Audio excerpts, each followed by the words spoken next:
எல்லா வனாந்திரத்தின் மத்தியிலையும் ஒரு வாக்குத்தத்தம் பண்ணப்பட்ட ஒரு இடம் உண்டு. எல்லா வாக்குத்தத்தம் பண்ணப்பட்ட இடத்துலையும் நடுவுலையும் ஒரு யோர்தான் உண்டு. நீ அந்த யோர்தானை கடக்காம நீ அந்த கானானுக்குள்ள போகவே முடியாது. நான் சொன்ன, ஆண்டவரே, கானான் எத்தனை நேரம் தான் வரும்? நிறைய நேரம் வாழ்க்கையில வரும். ஒவ்வொரு சமயமும் நீ அந்த கானானை தாண்டி போகணும்.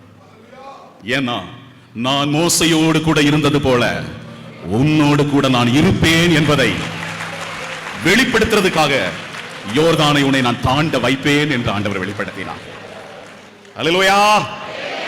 இது உங்களுக்கும் பேசுகிறார் ஆண்டவர். நம்ம நிறைய பேர் என்ன நினைச்சிட்டு வந்திருக்கிறோம், இன்னையோட என் பிரச்சனை எல்லாம் முடிஞ்சது, என் போராட்டம் எல்லாம் இன்னையோட முடிஞ்சது, ஆண்டவர் என்னை மேன்மைப்படுத்த தொடங்க போகிறார், இன்னையிலிருந்து நான் ரிலாக்ஸ் ஆக போறேன், ஆமென் ஸ்தோத்திரம் அப்படின்னு நினைச்சிடாதீங்க.